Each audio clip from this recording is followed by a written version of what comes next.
बहुत अच्छा, सभी लोग का स्वागत है। सभी लोग क्वेश्चन लगाइए। वर्तमान में जो 25वें मुख्य न्यायाधीश पूछेगा, मुख्य न्यायाधीश की नियुक्ति कौन करता है? राष्ट्रपति करते हैं। मुख्य न्यायाधीश नहीं पूछ रहा है, मुख्य चुनाव आयुक्त पूछ रहा है। ठीक, ये 25वें मुख्य चुनाव आयुक्त होंगे और इसके दुगना कीजिएगा तब जाकर मुख्य न्यायाधीश का नाम आएगा, यानी 50वां मुख्य न्यायाधीश आपको चंद्रचूड़ जो हो जाएंगे। तो ये पूछ रहा है कि वर्तमान में 25वें मुख्य चुनाव आयुक्त कौन है। सो मुख्य चुनाव आयुक्त जो 25वें हो जाएंगे ये हो जाएंगे राजीव कुमार। 25वें पूछ रहा था, इसका आंसर क्या हो जाएगा? सी हो जाएगा, राजीव कुमार हो जाएंगे 25वें मुख्य चुनाव आयुक्त। नियुक्ति कौन करता है? राष्ट्रपति करते हैं। ये आपको चुनाव आयोग के बारे में देखोगे आर्टिकल 324 से लेकर 329 में उल्लेख मिलता है, जो कि आपके चुनाव कराते हैं विधानसभा, लोकसभा, राज्यसभा, विधान परिषद, राष्ट्रपति, उपराष्ट्रपति। क्वेश्चन 2 देखो, वर्तमान में संघ लोक सेवा आयोग के अध्यक्ष कौन है? वर्तमान में संघ लोक सेवा आयोग, यानी कि ये दे रहा है यूपीएससी के बारे में। UPSC union public service commission के अध्यक्ष कौन है ये आपको बताना है। तो अभी वर्तमान में जो अध्यक्ष है ये है डॉक्टर मनोज सोनी। डॉक्टर मनोज सोनी हो जाएंगे वर्तमान में आपको कौन हो जाएंगे? यूपीएससी के अध्यक्ष। क्वेश्चन देखिए 3 देख लीजिए। प्रथम महिला प्रीमियर लीग, एक बात ध्यान में रखिएगा, इस बार से आईपीएल महिला का भी स्टार्ट हो गया था। तो आईपीएल महिला का जो स्टार्ट हुआ था, प्रथम महिला प्रीमियर लीग जो, उसका आयोजन महाराष्ट्र में हुआ था 2023। इसके विजेता कौन है? अरे जो पुरुष वाले हैं तो उसका तो चेन्नई सुपर किंग्स हो जाएंगे, ठीक ना। अब महिला पूछ रहा है, महिला में कौन सा विजेता हो जाएंगे जो महाराष्ट्र में स्टार्ट हुआ था महिला के लिए, ये आपको बताना है। तो महिला के लिए जो विजेता हो जाएंगे वो हो जाएंगे आपको मुंबई इंडियंस। मुंबई इंडियंस की टीम ने जीता है ना, बहुत अच्छा। महिला के लिए मुंबई इंडियंस हो जाएगा और पुरुष के लिए चेन्नई सुपर किंग्स हो जाएगा। ये दोनों याद रखिए, क्वेश्चन आपसे पूछता है तो। आगे देखते हैं क्वेश्चन नंबर 4। पुस्तक Irfan Khan life in movies के लेखक कौन है? इस पुस्तक का लेखक कौन है ये आपको बताना है। पुस्तक का नाम है इरफान खान मूवी जो है Irfan Khan life in movies. Irfan Khan life in movies, बहुत मस्त एक्टर थे इरफान खान। इनका आपको नाम बताना है। ले, इसमें सी वाला ऑप्शन ही नहीं है, इसमें सी ऑप्शन है ना दिया है।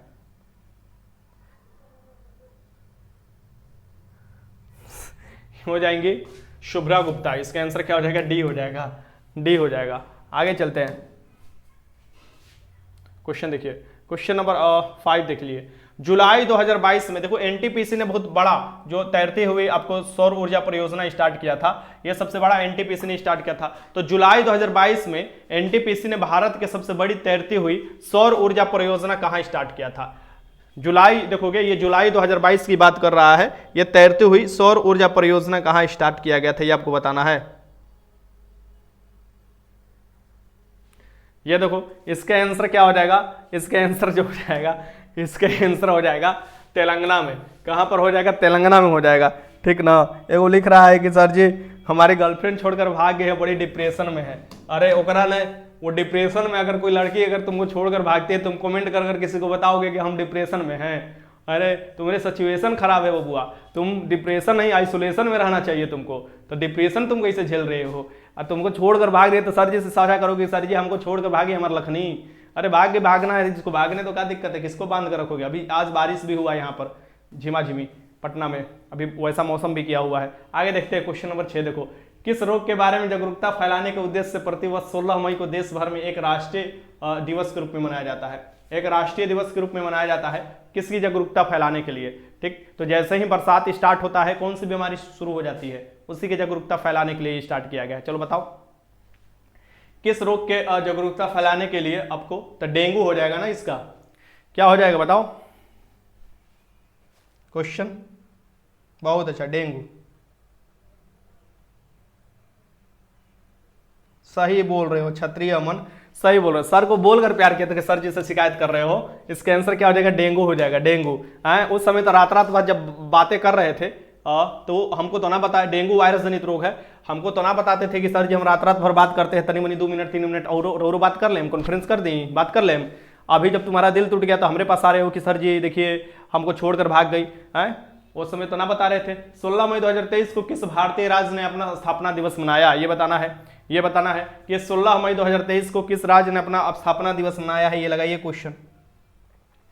ठीक, तो 16 मई 2023 को आप देखोगे, देखो 1975-76 में कौन सा राज्य का आपको देखिएगा गठन हुआ था, भारत में मिल गया था। ठीक है ना, पहले सह राज्य के रूप में मिला, फिर पूर्णतः राज्य के रूप में मिल गया। तो ये देखोगे सिक्किम, तो सिक्किम को ही आप देखोगे 16 मई 1975 यानी जो हुआ था, स्थापना हुआ था। तो इसका आंसर क्या हो जाएगा यहाँ पर, सी हो जाएगा। सिक्किम जो हो जाएगा ये जनसंख्या की दृष्टि से सबसे छोटा राज्य है, ठीक ना, जनसंख्या की दृष्टि से सबसे छोटा राज्य है। इसका आंसर क्या हो जाएगा, सी। क्वेश्चन नंबर 8 देख लो, बेकिंग सोडा का रासायनिक नाम क्या है। बेकिंग सोडा जो है ये इसका रासायनिक नाम बताना है। बेकिंग सोडा का रासायनिक नाम क्या है। बेकिंग सोडा यानी कि तुमको क्या करने वाला सोडा कह रहा है। बेकिंग सोडा मतलब ये आपको खाने वाला सोडा बोल रहा है ना, तो इसका आपको रासायनिक नाम क्या हो जाएगा बताओ। तो खाने वाला सोडा का नाम होता है सोडियम हाइड्रोजन कार्बोनेट, यानी कि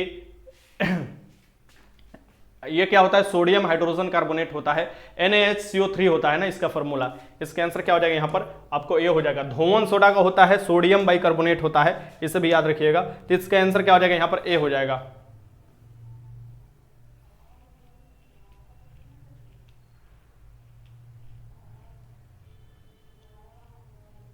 चलो इसका आंसर क्या लगा रहे हो तुम लोग, बहुत अच्छा।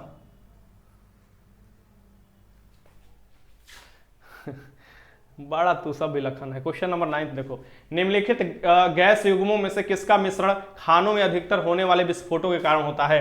खान देखो, कोयला का खान होता है ना, उसमें एक गैस निकलता है। जीवाश्म जो भी चीज होते हैं वहां तो निकलते ही गैस, और जीवाश्म ईंधन हो गया कोयला जो कि अवसादी चट्टानों में पाया जाएगा। जो खान होता है कोयला का उसमें मीथेन गैस निकलता है, जिसे मार्स गैस भी कहा जाता है। जुगाली करने वाली जो जानवर होती है वो भी निकाला जाता है, आपको धान के खेत में मिलता है, जहां सड़ता गलता है वहां पर मिलता है, गोबर गैस इसे कहा जाता है। सो ये जो मीथेन होता है ये ऑक्सीजन के साथ संयोग करता है तो मरता है, बम माने विस्फोट हो जाता है। इसका आंसर क्या हो जाएगा यहाँ पर, सी हो जाएगा, सी। इसके आंसर क्या हो जाएगा, सी हो जाएगा। ऑक्सीजन माने वायु, वायु की बात कर रहा है यहाँ पर। क्वेश्चन नंबर 10 देख लो, एंजाइम एक है, एंजाइम क्या है आपको बताना है। जो तुम्हारे शरीर में एंजाइम होता है ये क्या काम करता है, ठीक, तो तुम्हारी जैविक प्रक्रिया को तो प्रभावित करता है, बढ़ा सकता है। तो ये क्या हो जाएगा, एंजाइम एक प्रकार का क्या होता है, बायो उत्प्रेरक होता है, ठीक, बायो उत्प्रेरक के तौर पर ये तुम्हारे शरीर में काम करता है, एंजाइम जो काम करता है। आगे चलते हैं, क्वेश्चन नंबर यहां से देखो 11 देख लो, एक जीव जो ताड़ी के किण्वन में शामिल होता है। ताड़ी के किण्वन में देखो, लैक्टोबैसिलस तो आपको दूध में हो जाता है ना, ठीक ना, एजोबैक्टर तो होगा नहीं, सैक्रोमाइसिस, पेनिसिलियम, पेनिसिलियम क्या है होगा, पेनिसिलिन तो आपको प्रतिजैविक होता है। यहाँ पर आप आसानी से सेंसर को छाट सकते थे, ठीक ना। सैक्रोमाइसिस जो होता है ये ताड़ी के क्या हो जाएगा, किण्वन में शामिल होगा। ये ताड़ी तो अभी भी चाहता है ना, बिहार में दारू बंद है ना, ताड़ी थोड़े बंद है, देखते थे ताड़ी उड़ी कोनो मार कर घुलट जाता था। 11 का आंसर क्या हो जाएगा यहाँ पर, 11 का आंसर हो जाएगा यहाँ पर सी हो जाएगा, सी। आगे देखो क्वेश्चन नंबर 12 देखो, उत्तर प्रदेश में कृत्रिम अंग निर्माण निगम कहाँ स्थित है। उत्तर प्रदेश में जो है कृत्रिम अंग निर्माण निगम कहाँ स्थित है ये आपको बताना है। ये लगाइए क्वेश्चन, उत्तर प्रदेश की, उत्तर प्रदेश में कृत्रिम अंग निर्माण निगम कहाँ स्थित है, यानी स्थापना हुआ, ये आपको बताना है। तो उत्तर प्रदेश के एक आपको देखिएगा काफी ज्यादा शहरी वाला, मतलब कि काफी ज्यादा लोग वहां पर रहते हैं, इसका कानपुर होगा, कानपुर, ठीक ना। सो कानपुर होगा, ठीक। इसका आंसर क्या हो जाएगा, कानपुर में। कानपुर में पहले चमड़ा उद्योग काफी चलता था, कानपुर चमड़ा उद्योग के लिए जाना जाता है। कानपुर गंगा नदी के किनारे स्थित है, ठीक। गंगा नदी यहीं से प्रदूषित होने शुरू हो जाती है। क्वेश्चन नंबर 13 देख लो, यहां पर देख लो क्वेश्चन नंबर 13 क्या कह रहा है, हम हरी घास का रंग हरा दिखाई देता है। हमें क्या होता है, हरी घास को देखेंगे तो हरा रंग दिखाई देगा। आखिर क्यों ऐसा होता है, हरी घास के रंग हरा दिखाई देता है, ऐसा क्यों होता है ये आपको बताना है। तो ये बताइए इसके आंसर क्या हो जाएगा। तो जो चीज जैसा दिखाई देता है यानी उस चीज का परिवर्तन हो रहा है वैसा, ठीक ना। यानी कि हरे रंग का क्या होता है, हमारी आंखों से परिवर्तित होती है, ठीक ना। तो ये चीज क्या हो जाएगा, ये बताओ इसका आंसर क्या हो जाएगा। 13 का आंसर क्या लगा रहे हो तुम लोग,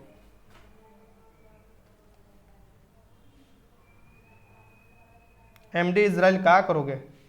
हाँ। जिसमें तैरने आता है उसी में लोग डूबते हैं। चलो आगे चलते हैं। हरे रंग के प्रकाश को हमारी आंखों से परिवर्तित करता है, इसका आंसर क्या हो जाएगा यहाँ पर, ए हो जाएगा। और क्लोरोफिल के कारण कोई भी पौधा हरा दिखाई देता है। क्वेश्चन देखो 14 होगा, मतलब क्लोरोफिल होता है हरा के लिए। 14 देखो, निम्नलिखित में से कौन सा एल्बिडो से संबंधित है। तो एल्बिडो से संबंधित है जो सूरज के कुछ प्रकाश में जो आपको आते हैं, शरीर जो पृथ्वी पर सभी चीज आते हैं, सभी प्रकाश के जो परिकिरण आता है, किरण आता है, क्या सभी को अवशोषित कर लेता है पृथ्वी, नहीं, बहुत से ऊपर भी भेज देता है, यानी कि परिवर्तित कर देता है, जिसे ही क्या कहा जाता है, एल्बिडो प्रभाव कहा जाता है, यानी वापस की शक्ति से कहा जाता है। इसका भी आंसर क्या हो जाएगा यहाँ पर आपको डी हो जाएगा। जल्दी जल्दी क्वेश्चन लगाओ, ठीक ना। बहुत अच्छा क्वेश्चन आज का क्वेश्चन है। ये देखो क्वेश्चन नंबर 15 देखो, प्राचीन काल से ही दही जमाने की प्रक्रिया में निम्न में से किस आवश्यक होती थी, किस जीव की आवश्यकता होती थी। तो प्राचीन काल हो या आधुनिक काल हो या मध्यकालीन काल हो, सभी में दही जमाने के लिए पहले दूध को गर्म करना पड़ता है, फिर उसको थोड़ा ठंडा हो जाता है तो उसमें क्या मिलाया जाता है, जोरन मिलाया जाता है, यानी कि बैक्टीरिया वाला चीज मिलाया जाता है। पहले क्या होता था कि सिक्का भी डालकर आपको ये दही जमाया जाता है, सिक्का जब धार्मिक काम होता है तो। प्राचीन काल में दही जमाने की प्रक्रिया निम्न में से आवश्यक होती थी, जीवाणु की होती थी, और अभी भी जीवाणु की ही जरूरत होती है, ठीक ना। ये भी आपको पता होना चाहिए। इसका आंसर क्या हो जाएगा यहाँ पर, ए हो जाएगा, जीवाणु। आगे चलते हैं, क्वेश्चन 16 देख लो, निम्न में से कौन सा उर्वरक मृदा में सर्वाधिक अम्ल छोड़ता है। ये बताना इसमें से कौन सा आपको है जो कि मृदा में सबसे अधिक अम्ल छोड़ता है। इसका आंसर आपको लगाना है क्वेश्चन का, मृदा में सबसे अधिक जो अम्ल छोड़ता है और मृदा को अम्लीय बना देता है, ये आपको बताना है इसमें से कौन हो जाएगा। सो अमोनियम सल्फेट हो जाएगा। इसका आंसर क्या हो जाएगा, अमोनियम सल्फेट हो जाएगा। इसे याद रखिएगा और कंफ्यूजन नहीं, अमोनियम सल्फेट हो जाएगा। आगे चलते हैं, क्वेश्चन देखते हैं। यहां से देखो क्वेश्चन नंबर 17, मस्टर्ड गैस का उपयोग किया जाता है। मस्टर्ड जो गैस है इसका उपयोग किया जाता है, आपको बताना है। जो मस्टर्ड गैस है इसका उपयोग किसके लिए किया जाता था। तो मस्टर्ड गैस का उपयोग तुम लोग सुने होंगे, जिसे आपको युद्ध में इस्तेमाल किया जाता था। प्रथम विश्व युद्ध में ज्यादातर इस गैस का इस्तेमाल हुआ था। जहरीला गैस है मस्टर्ड गैस, और ये आप देखोगे यानी रासायनिक युद्धों में ये क्या हो जाएगा, इसका इस्तेमाल किया जाता था, यानी रासायनिक युद्धों में इसका इस्तेमाल किया जाता था मस्टर्ड गैस का। इसका आंसर क्या हो जाएगा यहाँ पर, बी हो जाएगा। आगे देखते हैं क्वेश्चन नंबर 18, कणीय तत्व क्या है। कणीय तत्व, कणीय तत्व किसे कहा जाता है। सो इसका इंग्लिश होता है पार्टिकुलेट मैटर। सो पार्टिकुलेट मैटर होता है जिसे पीएम शॉर्ट में लिखा जाता है। ये कणीय, तो ये बताना है कणीय तत्व क्या होता है। कणीय तत्व होता क्या है ये बताइए। तो ये एक आपको छोटा छोटा पार्टिकल होता है और वायु में उपस्थित होता है, ठीक ना। तो ये क्या हो जाता है, वायु प्रदूषक होता है। पार्टिकुलेट मैटर इसे बोला जाता है। इसे क्या कहा जाता है, कणीय तत्व कहा जाता है। छोटा छोटा होता है बहुत। इसका आंसर क्या हो जाएगा यहाँ पर, बी हो जाएगा। इसका आंसर क्या हो जाएगा यहाँ पर, बी हो जाएगा। आगे चलते हैं,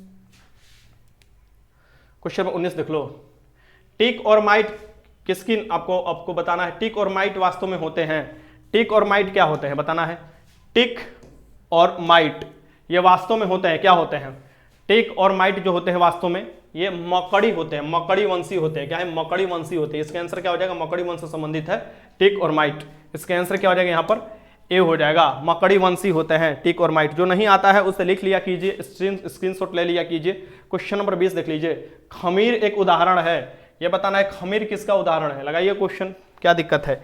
खमीरीकरण, खमीरीकरण सुने होंगे, इसमें किसका होगा, खमीर किसका उदाहरण हो जाएगा ये आपको बताना है। खमीर जो होता है किसका उदाहरण होता है, जीवाणु का, कवक का, विषाणु का, शैवाल का। ओबीसी सी बात है, ये फंगस यानी कवक का होता है। इसका आंसर क्या हो जाएगा, कवक का होता है, ठीक। आगे देखते हैं, क्वेश्चन 21 देख लो, निम्न में से कौन कौन सा आहार मानव शरीर में क्या कह रहा है, एक मिनट छोटा कर लेते हैं। अब लगाओ क्वेश्चन, निम्न में से कौन सा आहार मानव शरीर में नए ऊतकों की वृद्धि के लिए पोषक तत्व प्रदान करते हैं। नए ऊतक की वृद्धि के लिए पोषक तत्व प्रदान करते हैं, ये आपको बताना है। देखते हैं तू कौन सही लगा रहा है, ठीक ना। सर जी इतना लेट हो गए हैं, स्टूडेंट पढ़ाने गए थे। वाह रिपोएस, तुम भी स्टूडेंट पढ़ाने लगे, बहुत अच्छा काम कर रहे हो। चलो आगे बढ़ोगे बहुत ज्यादा। चलो ये बताओ इसका आंसर क्या हो जाएगा, पनीर। वाह, सब लोग याद किया है वो पनीर, क्योंकि पनीर में क्या होता है, प्रोटीन होता है। और प्रोटीन का क्या काम होता है, उत्तक का विकास करना। उत्तक बनाने में, कोशिका बनाने में प्रोटीन का बहुत बड़ा योगदान होता है, ठीक। इसका आंसर क्या हो जाएगा, सी हो जाएगा। आगे देखो क्वेश्चन नंबर 22 देखो, बिहार के निम्नलिखित में से कौन से जिला नेपाल से साझा नहीं करता। ओबीसी सी बात है, जो बिहार के सटे हुए जिले हैं जो आपको उत्तर में है, तो बिहार और नेपाल से सटे हुए जिले बताना है कौन कौन हो जाएंगे। साझा नहीं करता ये बताना है, छोटका जिला है वो, ठीक ना। बताओ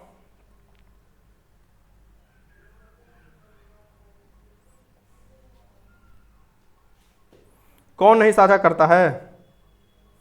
अरे साझा करने वाला अगर याद होगा तो तुमको नहीं भी साझा करने वाला पता चल जाएगा, ठीक।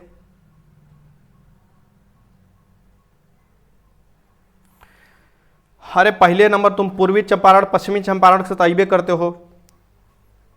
सीतामढ़ी, मधुबनी, सुपौल, अररिया, खगड़िया। सीतामढ़ी, मधुबनी, सुपौल, अररिया, खगड़िया, पूर्वी चंपारण, पश्चिमी चंपारण, ये सब करता है। लेकिन इसमें से आप देखोगे एक चीज नहीं करता है, छोटका जिला हुआ शिवहर।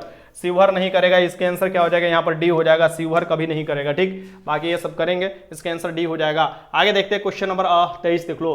बिहार के उत्तर से दक्षिण की लंबाई क्या है? बिहार को अगर हम उत्तर से दक्षिण देखें, बिहार आयताकार प्रकार का है, आयताकार प्रकार का है, ये देखोगे ऐसे है बिहार, ठीक ना। तो बिहार के देखोगे एक तो पूछता है उत्तर से दक्षिण, एक से पूरब से पश्चिम पूछ देता है। तो ये क्या पूछ रहा है कि बिहार के उत्तर से दक्षिण लंबाई कितना है? तो बिहार के उत्तर से दक्षिण लंबाई हो जाएगा, ये कितना हो जाएगा? 3, 4, 5 हो जाएगा, यानी कि यहां से लेके उत्तर से दक्षिण की ओर लंबाई आएगा 345 किलोमीटर हो जाएगा। और ये पूरब से पश्चिम की ओर लंबाई कुछ ज्यादा होता है, जो कि 483 किलोमीटर हो जाता है। ठीक, तो इसके आंसर क्या हो जाएगा यहाँ पर? ये आपको बी निकल कर आ जाएगा। आंसर क्या हो जाएगा यहाँ पर? बी निकल कर आ जाएगा। बिहार आप जानते हैं कि क्षेत्रफल की दृष्टि से इसका रैंक 12वां स्थान पर आता है, जनसंख्या की दृष्टि से जो हो जाएगा तीसरा पूरे भारत में। बहुत गर्मी, गर्मी तो बहुत है, चड़क नीति बहुत गर्मी है, ठीक ना। बारिश भी हो गया ना आज अलग अलग जगह पर, थोड़ा थी, कहीं पर आंधी आया है तो तनी सी बारिश हुआ है, पटना में तो बारिश हुआ है, बहुत गर्मी है। 100 वर्षीय युद्ध किन देशों के बीच में लड़ा गया था? 100 वर्षीय युद्ध भी लड़ा गया था और सप्तवर्षीय युद्ध भी लड़ा गया था, यानी 100 वर्ष तक भी इनके बीच में युद्ध चला था और 7 वर्ष के बीच में ही इनके बीच में चला था। ये 100 वर्षीय और सप्तवर्षीय युद्ध दोनों जो चला था फ्रांस और इंग्लैंड के बीच में चला था, यानी ये किसके किस में चला था? फ्रांस और इंग्लैंड के बीच में। इसका आंसर क्या हो जाएगा यहाँ पर? सी हो जाएगा। आगे देखते हैं क्वेश्चन नंबर 25 देखो। निम्नलिखित में से कनिष्क के समकालीन कौन थे? राजा कनिष्क जो थे ये कुषाण वंश से थे। राजा कनिष्क के शासनकाल में ही चौथा बौद्ध संगीति हुआ था कुंडलवन कश्मीर में। ये बताओगे रेशम मार्ग जो था इन पर इनका अधिपत्य था। तो निम्नलिखित में से कनिष्क के समकालीन कौन थे? तो कनिष्क के समकालीन थे एक तो नागा अर्जुन हो जाएंगे, एक अश्वघोष हो जाएंगे, एक वसुमित्र हो जाएंगे। ये दोनों तो आपको जो बौद्ध संगीति हो रहा था उसमें भी ये भूमिका निभाए थे। एक नागा अर्जुन हो जाएंगे, ये भारत के आइंस्टीन इन्हें कहा जाता है नागा अर्जुन को, ये भी याद रखिएगा। इसके आंसर क्या हो जाएगा यहाँ पर? सी हो जाएगा। आगे देखते हैं क्वेश्चन नंबर 26 देख लो। दिल्ली के सुल्तान का पद संभालने के पहले बलबन ने किसकी प्रधानमंत्री बना था और फिर उनको ही मार दिया था? ठीक, तो दिल्ली के सुल्तान का पद संभालने से पहले बलबन ने जो दिया था लौ एवं रक्त की नीति दिया था, राज्य के देवीय सिद्धांत भी लागू किया था और बलबन बहुत क्रूर शासक में नाम आता है इसका, ठीक ना। तो ये किसको निपटा दिया था? तो ये निपटा दिया था किसको बताओ? तो नसरुद्दीन को प्रधानमंत्री था। ये कौन थे? किसके प्रधानमंत्री थे? नसरुद्दीन के प्रधानमंत्री थे बलबन। ठीक, लौ एवं रक्त की नीति लागू किया था बलबन। बहुत अच्छा, चलो ये गुलाम वंश से बलबन। आगे देखो क्वेश्चन नंबर 27 देखो। 1911 को भारत की राजधानी कलकत्ता से दिल्ली लाया गया। 1911 में देखोगे कि घोषणा हुआ कि भारत की राजधानी जो हो जाएगा ये कोलकाता अब नहीं रहेगा, क्योंकि कोलकाता में देखोगे बहुत से स्वतंत्रता सेनानी हो गए थे। कोलकाता राष्ट्रवाद का गढ़ हो गया था। अंग्रेज लोग कुछ बुद्धि लगाना चाहते थे तो वो सोचे कि हम दिल्ली में लेकर जाएंगे, तो दिल्ली में लेकर गए राजधानी। और उस समय कौन थे आपको भारत के वायसराय थे?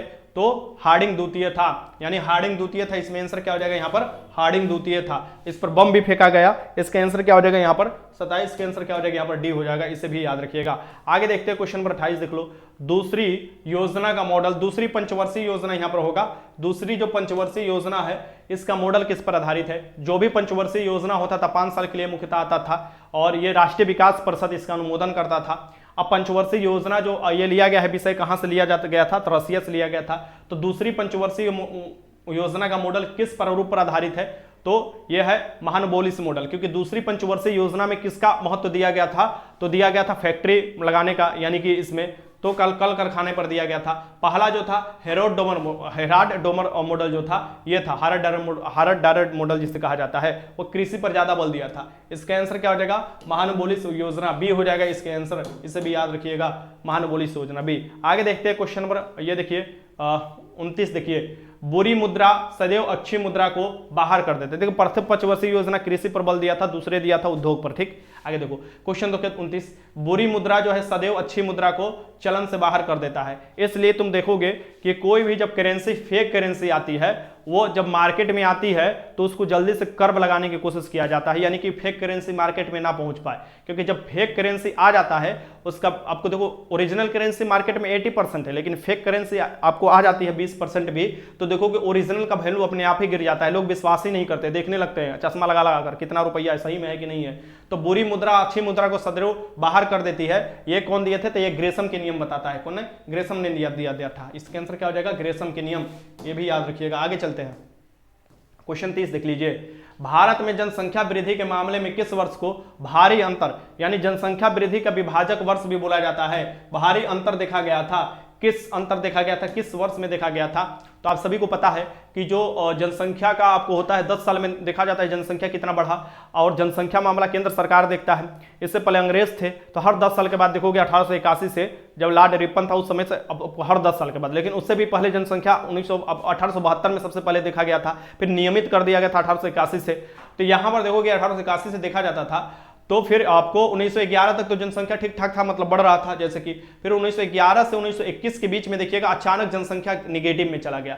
निगेटिव में चला गया इसलिए क्योंकि उस समय देखोगे विश्व युद्ध हुआ था 1914 से लेकर 18 तक। 1919 में बहुत भयंकर बीमारी फैले थे, प्लेग हो गया और भी बीमारी, अलग अलग राज्यों में देखोगे अकाल पड़ा था, जिसके कारण क्या हो गया, जनसंख्या क्या हो गया था, निगेटिव में चला गया था। इसका आंसर क्या हो जाएगा, सी हो जाएगा। क्वेश्चन नंबर 31 देख लो, संपत्ति के अधिकार को कौन से संविधान संशोधन द्वारा हटाया गया? संपत्ति का अधिकार जो संविधान के 3 है ना, भाग 3 है, इसे कहा जाता है संविधान का मैग्ना कार्टा, ठीक। और ये भाग 3 जो है ये संविधान में ये कहां से लिया गया है, तो ये यूएसए के संविधान से लिया गया है, यानी संयुक्त राज्य अमेरिका के संविधान से लिया गया है। इसके उल्लंघन होता है तो आर्टिकल 32 के तहत आप कहां जा सकते हो, सुप्रीम कोर्ट में जा सकते हो, और आर्टिकल 226 के तहत कहां जा सकते हो, हाई कोर्ट में जा सकते हो। इतना तो तुम लोग जानते ही होंगे कि आर्टिकल 32 और आर्टिकल 26 के तहत 5 रीट जारी किया जाता है। अब ये चीज पूछ रहा है कि संपत्ति का अधिकार को संविधान संशोधन द्वारा हटा दिया गया था।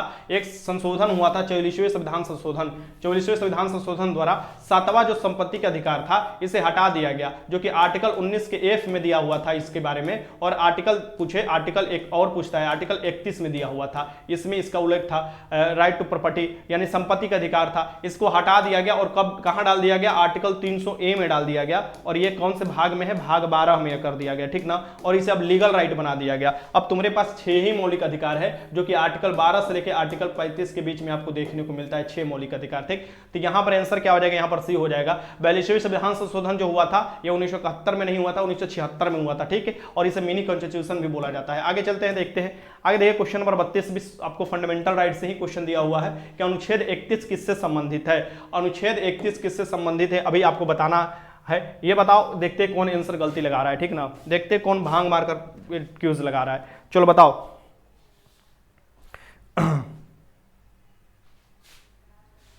कोई बताना सर कौन से बुक से प्रैक्टिस करवा रहे हैं? अरे बुक से ये क्वेश्चन खुद से लिया गया है, प्रीवियस ईयर के सभी क्वेश्चन कंपाइल कर कराया जा रहा है। अरे तुम्हारे एक बुक से थोड़े ना क्वेश्चन कराया जा रहा है।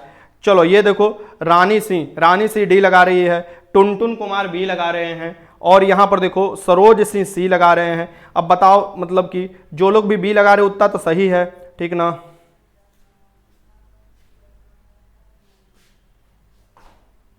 क्या हो गया, ये देखो अहिर अभिषेक लगा रहा है समानता का अधिकार। अभी तक कुछ देर पहले मैंने बताया कि आर्टिकल 31 और आर्टिकल 19 के एफ को हटाकर संपत्ति का अधिकार से हटा, मतलब संपत्ति का अधिकार को ये आपको 300 आर्टिकल में डालकर ए में कर दिया गया, ये आर्टिकल 300A में डाल दिया गया, यानी उसे लीगल राइट बना दिया गया। अरे कौन से नासा में तुम लोग क्यूज लगाते हो जी, जो नहीं गलत कर पाता है, हमको ना समझ में आता है। कहीं दिमागवा यहीं रहते हो तो दिमागवा बेच कर आते हो, गिरवी रख कर आते हो, बस यहाँ पर ABCD ऐसे करते रहते हो, समझ में नहीं आ रहा है हमको। अरे ये पूछ रहा है अनुच्छेद 31 किससे संबंध है, अनुच्छेद 31 का संबंध है संपत्ति का अधिकार के। अभी ना ऊपरा क्वेश्चन हमने कराया जी, ऊपरा वाला अभी जो क्वेश्चन बताया उसमें बताया ना कि आर्टिकल जो है 19 का एफ और 31 जो है ये संपत्ति का अधिकार से संबंधित है, इसे आर्टिकल 300A में डाल दिया गया।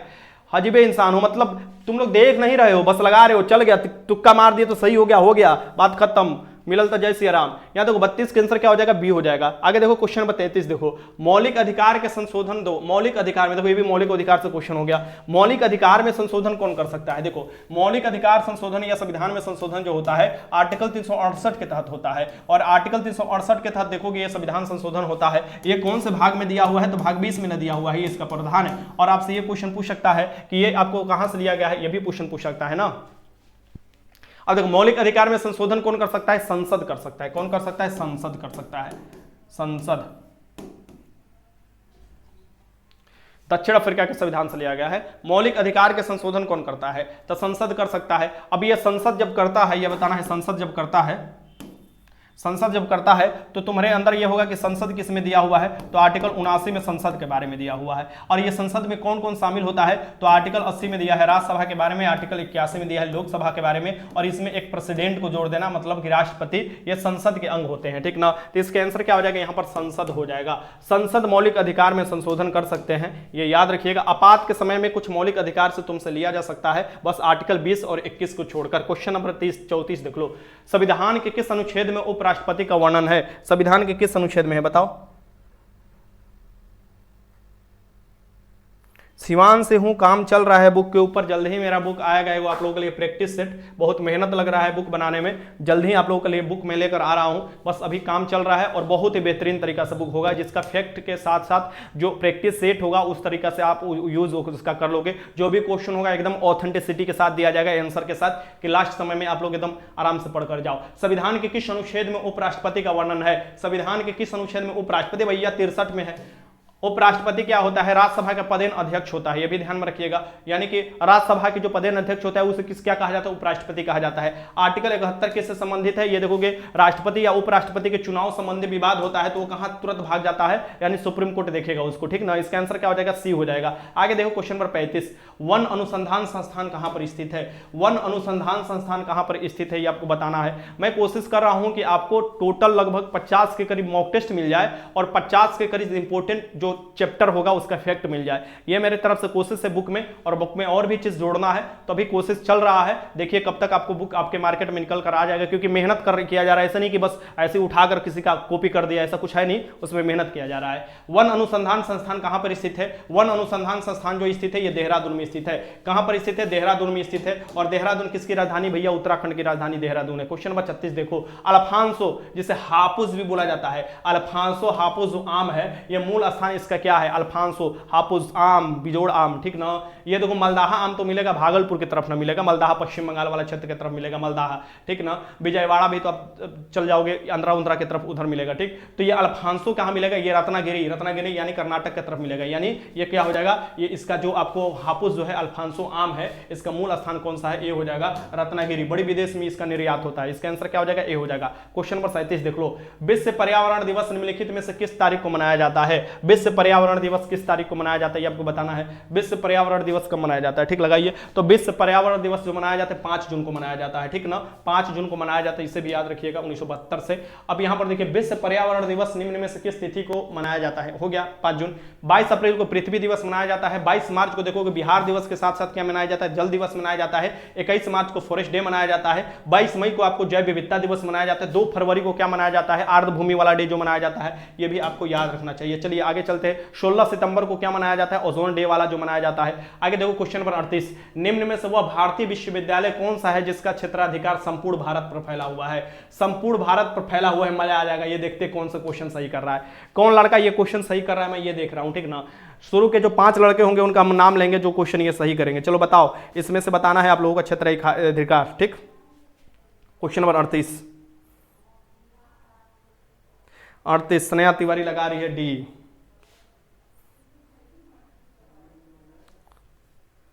सीके चौधरी लगा रहे हैं डी, काजल लगा रही है डी, कौन कौन डी लगा रहा है, आकांक्षा कुमारी भी डी लगा रही है,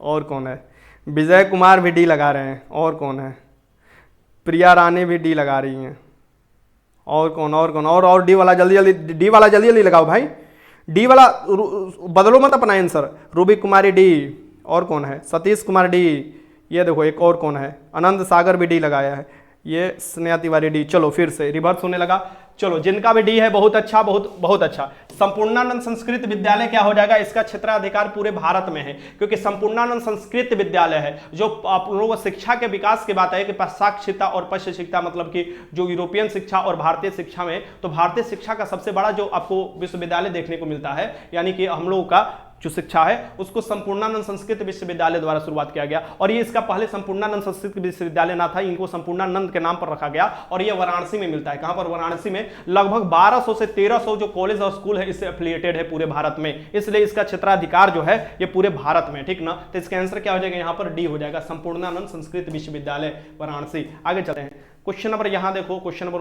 39 देखो, इकेबाना जो है किसकी जापानी रूप से आपको है, मतलब कि किसकी जापानी रूप है, इकेबाना, इकेबाना, इकेबाना किसकी जापानी रूप है। तुमने शादी होता है, तुमने हमने यहाँ शादी होता है ना, हम लोग शादी होता है तो ये बनाया जाता है, क्या उसके कहा जाता है, चार चार को बांस उस गाड़ कर बनाया जाता है, पूरा सजाया जाता है, उसको क्या तो बोला जाता है, देखो हमारा दिमाग में नहीं आ रहा है, मंडप।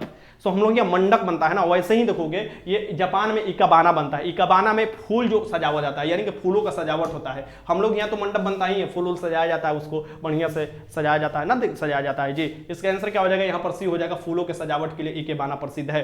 आगे देखते हैं क्वेश्चन नंबर 40 देख लो, किस देश के यूरोप का कॉकपिट कहा जाता है। यूरोप का कॉकपिट किसे कहा जाता है, ये आपको बताना है। यूरोप का कॉकपिट किसे कहा जाता है, लगाइए क्वेश्चन, क्या दिक्कत है। तो यूरोप का कॉकपिट कहा जाता है इसे बेल्जियम को, किसे, बेल्जियम को कहा जाता है। इसके आंसर क्या हो जाएगा, यहाँ पर बेल्जियम हो जाएगा। 40 के आंसर क्या हो जाएगा, यहाँ पर ए हो जाएगा। आगे चलते हैं क्वेश्चन 41 देखो, स्पर्श रेखा किस खेल से संबंधित है। जो स्पर्श रेखा है ये किस खेल से संबंधित है, ये आपको बताना है। बताओ, देखते कौन सही लगा रहा है, ठीक ना। स्पर्श रेखा किस खेल से संबंधित है, देखते कौन सही लगा रहा है, ठीक। सर जी यूट्यूब पर एक आपका ही चैनल है जो कि अच्छे से क्वेश्चन सेट करवा हो पढ़ा रहे हैं सबका। सिवान से हूँ, बहुत बहुत धन्यवाद। क्वेश्चन लगाइए प्लीज़। आपका ड्राइवर का सपना है, ड्राइवर का सपना पूरा होना चाहिए। बिहार पुलिस का सपना पूरा होना चाहिए। इस बार वर्दी किसी भी हाल में तुम्हारे शरीर पर दिखाई देना चाहिए, और जब वर्दी चढ़ेगा तब मजा आएगा, मजा आएगा मिठाई खाने में, ठीक ना। इसका आंसर क्या हो जाएगा, ये देखो, ये सब लगा रहा है बी, लगा रहा है, ये सब लगा रहा है बी। एक में कौन डी लगाया है, वो हे राम जी डी लगाया है मुक्केबाजी, और एक कौन है, धनंजय कुमार लगा रहे हैं डी।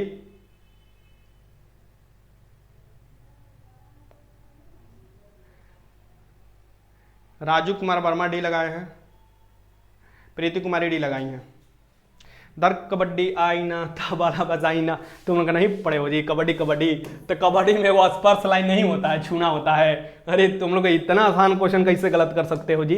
इसका आंसर क्या हो जाएगा, ऐसे सभी लोग लगभग सही किए हैं। एक कबड्डी में एक पाली में 7 लोग होते हैं, मतलब कि एक क्षेत्र में जो 7 लोग होते हैं, ठीक ना। इसका आंसर क्या हो जाएगा, बी हो जाएगा, बी हो जाएगा। इसके आंसर क्या हो जाएगा, बी हो जाएगा। यह वो ऐसा खेल है ना जेकरा के दोनों तरफ से लोग नहीं बांट सकते हैं, यानी कि तू वो तरफ से खेली हो, यह तरफ से खेली हो। एकरा में क्या होता है कि या तो तुम उस तरफ रहोगे या तो इस तरफ रहोगे, ठीक ना। एकरा में जीने मरने वाला होता है कि अगर तुम मार दिए तो एगो जी जाएगा, फिर वो कहीं दूसरा पार्टी वाला मार दिया तो मर जाएगा, ठीक ना। एकरा में जीने मरने वाला खेल होता है, ठीक। इसके आंसर क्या हो जाएगा, बी हो जाएगा। ये ऐसा खेल है ना जेकरा में हरदम जिंदगी बनते रहता है, यानी कि हरदम बार तुम लोग जन्म लेते रहोगे, मरते रहोगे, जन्म लेते रहोगे, मरते रहोगे, ठीक। तो कबड्डी बड़ा अच्छा खेल है। इसके आंसर क्या हो जाएगा, बी हो जाएगा। और पूरे वर्ल्ड में देखा जाए तो कबड्डी में अभी भी वर्चस्व जो है वो इंडिया का ही है, ठीक। आगे देखिए क्वेश्चन नंबर 42 देखो, भारतीय रिजर्व बैंक का राष्ट्रीयकरण कब हुआ था। भारतीय जो रिजर्व बैंक है जिसे आरबीआई कहा जाता है, इसकी स्थापना तो 1934 वाला एक्ट आया था उसके थ्रू हुआ था।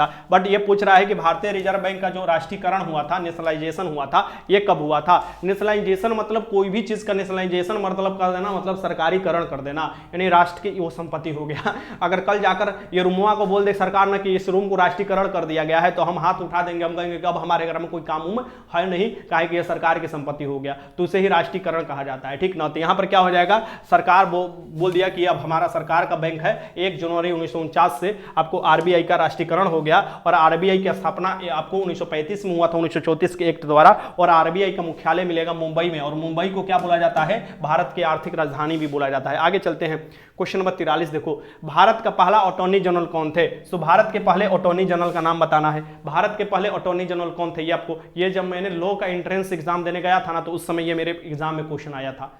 सच बता रहे, इलाहाबाद जो आपको यूनिवर्सिटी का लॉ का एग्जाम मैंने देने गया था, तो उस समय मेरे एग्जाम में ये क्वेश्चन आया था। 2019 की बात मैं कर रहा हूँ, ठीक ना। तो भारत के पहले अटॉर्नी जनरल जो थे, ये आपको नाम बताना है। इनका नाम हो जाएगा क्या, MC सीतलवाड़। MC सीतलवाड़ जो थे ये भारत के पहले अटॉर्नी जनरल थे, और आई थिंक ये राजस्थान से आते थे। और यहाँ पर याद रखना आर्टिकल 76 में आपको अटॉर्नी जनरल के बारे में है। अभी कौन है, तो वेंकट रमणी है अभी, ठीक ना। इसका आंसर क्या हो जाएगा, यहाँ पर सी हो जाएगा। आगे देखो क्वेश्चन नंबर 44, सत्यजीत राय के ने किस पुस्तक की रचना की थी। सत्यजीत राय फिल्म से संबंधित है, आपको पता ही होना चाहिए। तो सत्यजीत राय ने, ये आपको बताना है कि किस पुस्तक की रचना की थी। सत्यजीत राय ने किस पुस्तक की रचना की थी, लगाओ क्वेश्चन, क्या दिक्कत है। सत्यजीत राय ने किस पुस्तक की रचना की थी। Our films their films. Our films माने हमारा फिल्म, आपका फिल्म, ठीक ना। इसका क्या हो जाएगा, इसके आंसर क्या हो जाएगा, ए हो जाएगा। क्वेश्चन नंबर 45, मेघ गर्जन वायुमंडल के किस परत में होता है। अभी देखो पटना में तुरंत बारिश हुआ, ठीक ना। तुरंत बारिश हुआ। हम जब क्लास करा रहे थे साइंस वाला तो हमको समझ में ना आया ये बारिश कैसे होने लगा, ठीक ना, तुरंत बारिश हुआ और गर्मी काफी ज्यादा हो गया, ठीक। तो मेघ गर्जन वायुमंडल के किस परत में होता है, तो मेघ गर्जन जो वायुमंडल के परत में होता है ये क्षोभ वाला मंडल में होता है। क्षोभ जो सीमा होता है ना उसमें होता है, जो सबसे निचले वाला जो सीमा होता है उसे ही क्षोभ मंडल कहा जाता है, ठीक ना। इसमें सभी वायुव्य दशाएं देखने को मिलता है।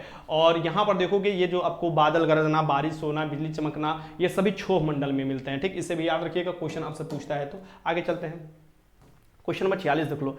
किस महाद्वीप को पठारी महाद्वीप कहा जाता है, यह बताना है कि किस महाद्वीप को पठारी महाद्वीप कहा जाता है। इस महाद्वीप में रेगिस्तान के साथ साथ बड़े बड़े पठार भी है, पहाड़ भी है, ठीक ना। तो इस महाद्वीप को क्या बोला जाता है, पठारी महाद्वीप कहा जाता है। इसे याद रखिएगा, इस महाद्वीप को क्या कहा जाता है, अफ्रीका महाद्वीप कहा जाता है, ठीक। अफ्रीका महाद्वीप जो हो जाएगा इसका आंसर हो जाएगा, ठीक ना। आगे चलते हैं, क्वेश्चन नंबर 47 देख लो।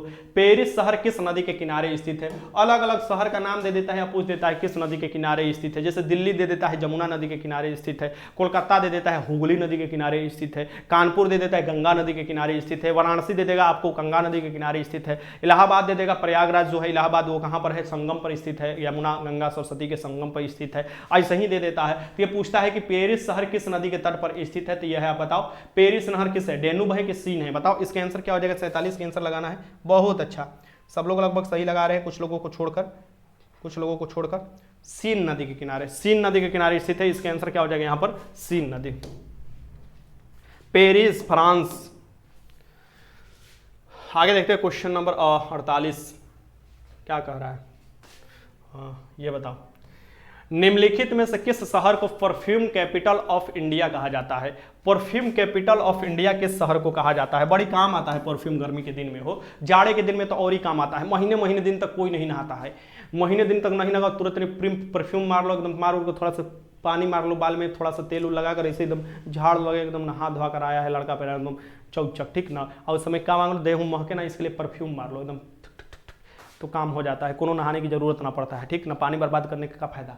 निम्नलिखित में से किस शहर को परफ्यूम कैपिटल ऑफ इंडिया कहा जाता है। ये कनौज का शहर है, कनौज होगा, ये आपको हो जाएगा, इसका आंसर क्या हो जाएगा, कनौज हो जाएगा। यहाँ पर अजीब अजीब टाइप के परफ्यूम मिलता है, इसका आंसर क्या हो जाएगा, ए हो जाएगा। आगे देखते हैं, क्वेश्चन नंबर 49 देख लो।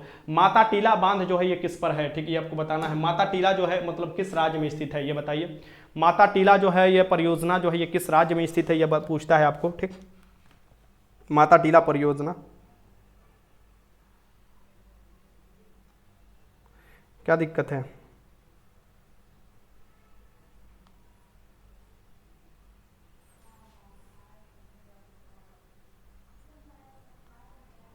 अरे उत्तर प्रदेश में होगा, बेतवा नदी उत्तर प्रदेश। इसका आंसर क्या हो जाएगा, बी हो जाएगा, बेतवा नदी उत्तर प्रदेश। देखो कि बेतवा नदी पर माता टीला परियोजना है उत्तर प्रदेश में, ठीक। आगे चलते हैं और आज का लास्ट क्वेश्चन देख लो। भारत में पहला सौर संचालित हवाई अड्डा कौन है। भारत में पहला सौर संचालित हवाई अड्डा का नाम बताना है, यानी कि भारत में सबसे पहला जो सौर संचालित हवाई अड्डा था इसका नाम आपको बताना है, ये कौन सा होगा। लगाइए क्वेश्चन, अंत भला तो सब भला, बढ़िया से क्वेश्चन लगाइए और एक बार लाइक कर दीजिएगा।